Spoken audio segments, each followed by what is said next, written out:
Stablecoins are a new technology, and really what powers and drives some of this innovation is adoption. So stablecoins are starting to come to light with some big providers and players that are using them in really cool ways, like Felix Pago, MoneyGram. And once industry peers see that others are using stablecoins to be cheaper, faster, better rails, they're like, why aren't we doing it? Their teams are asking them, the boards are asking those questions, and then everyone starts to adopt this technology that is just meaningfully and objectively cheaper, faster, and better. Yeah, traditionally, cross-border payments and really moving money over borders or across different types of rails is slow and expensive. Stablecoins is 24/7 native internet money that moves at the speed of the internet, which is instant. So it fixes that part, remittances being slow and taking multiple days. And now with stablecoins, it can be instant and much cheaper. Money traditionally moves across borders at the speed of banking systems and just takes multiple days to arrive places. When money is moving, it is lost and you can't utilize it for other things. If you're a business, that's lost opportunity to reinvest back in the business. If you're an end user and you have a bank account, that's lost money that's not sitting in your bank account earning yield.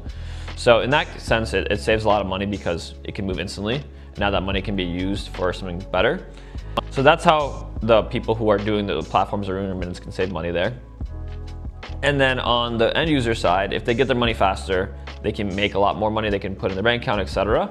And hopefully those platforms from their cost savings pass it down. Generally what happens is if businesses are able to find cost savings and the competitors are able to find cost savings, then the competition lowers their prices in a competitive market. But then there's other cool things about stablecoins, especially US denominated stablecoins, that for people receiving remittances can benefit from. We're in the US, I'm in the US, so like getting a US dollar bank account is very easy. But everywhere in the world, getting a US denominated bank account isn't very easy. So when you're remitting payments back into a US dollar denominated account, let's call it a digital wallet, you can keep it in there for as long as you want. Let's say your currency is hyperinflating or whatever it may be. You can spend off that balance, or you can then use it as a remittance to get that money back to your local currency. It can save you a lot of money just by hedging inflation. People with that bank accounts can receive money now with stablecoin paradigm. They still have to go through all the compliance and all that to get a wallet associated, but instead of spending on bank accounts, companies can use wallets and wallet infrastructure to use and store value for people, and they can do other things that bank accounts can provide. For example, issue cards that people could spend off of it.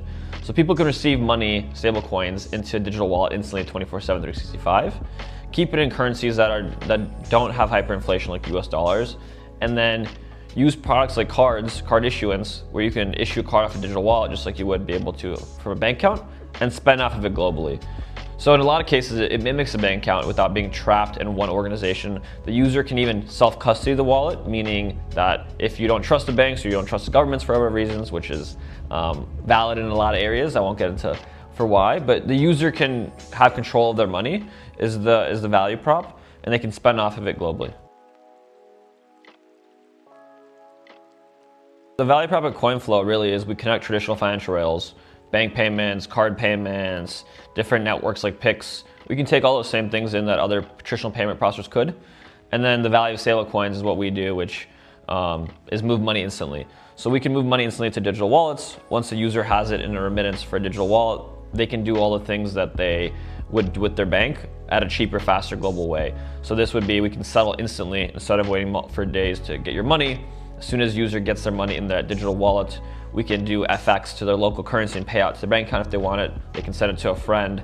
They can spend off that card, and we handle all of this, abstracting any of the complexities of the blockchain away for the platform and the end users.